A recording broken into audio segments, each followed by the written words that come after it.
తాకట్లో ఉన్న మీ బంగారాన్ని విడిపించి ఆ రోజు ఆన్లైన్ రేటుకి కొంటాం. Sharma gold company.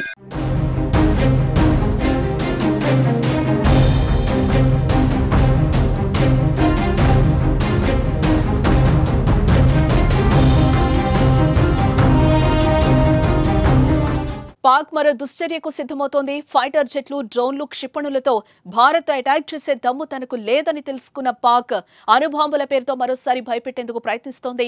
అణ్వాయుధాలపై అధికారాలున్న ఎన్సీఏతో పాక్ ప్రధాని శనివారం సమావేశం ఏర్పాటు చేయడం ఇప్పుడు ఉత్కంఠ రేపుతోంది.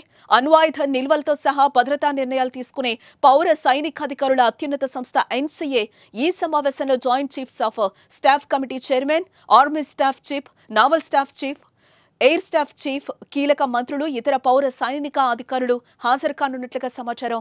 ఈ భేటీలో అణ్వాయుధాల నియంత్రణ, కార్యాచరణ నిర్ణయాలను పర్యవేక్షించే అత్యున్నత సంస్థతో ఆయన కీలక చర్చలు జరపనున్నారు.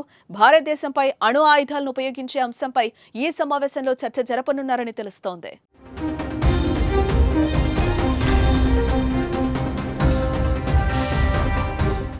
అణ్వాయుధాలను ఉపయోగించే అధికారం దేశాలకు లేదు. కానీ పాక్ మాత్రం భారత్తో ఉద్రిక్త పరిస్థితులు మొదలైనప్పటి నుంచి అణుబాంబుల పేరుతో భయపెడుతూ వస్తోంది. ఆ దేశం మంత్రులు భారత్ దాడి చేస్తే అణుబాంబులు వేస్తామంటూ హెచ్చరించారు. ప్రస్తుతం ఇరు దేశాల మధ్య యుద్ధ పరిస్థితులు నెలకొన్నాయి.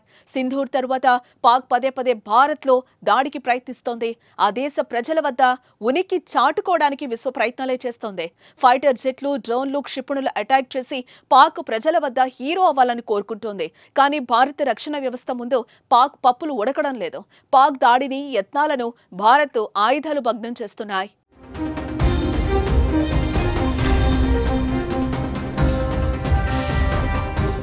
డ్రోన్లు, క్షిపణులు, ఫైటర్ జెట్లను మన సుదర్శన చక్ర S-400 ఆకాశ్ వంటి అత్యాధునిక భూమి మీద నుంచి గాల్లోకి లక్ష్యాలను ఛేదిస్తూ పాకిస్తాన్కు చావు దెబ్బ కొడుతోంది.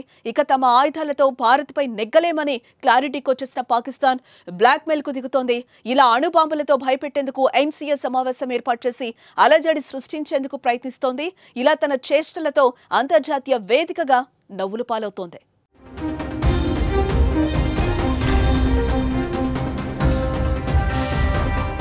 ఇక ప్రపంచంలో అణుబాంబులు కలిగి ఉన్న దేశాలు 9 ఉన్నాయి. ఆ దేశాలు అమెరికా, ఫ్రాన్స్, చైనా, రష్యా, భారతదేశం, యునైటెడ్ కింగ్డమ్, ఇజ్రాయెల్, ఉత్తర కొరియా, పాకిస్తాన్. ఆయుధ నియంత్రణ సంఘం ప్రకారం భారతదేశం వద్ద 180 అణు ఆయుధాలు ఉంటే పాకిస్తాన్ వద్ద 170 అణు ఆయుధాలు ఉన్నాయి. అంతేకాకుండా రెండు దేశాలు ఇప్పటికీ మరికొన్ని ఆయుధాలను తయారు చేస్తున్నాయని నివేదికలు చెప్తున్నాయి. భారత్పై అణుబాంబు ప్రయత్నం చేస్తే మాత్రం ప్రపంచ పటంలో పాకిస్తాన్ మ్యాప్ కనిపించకుండా పోవడం మాత్రం ఖాయం.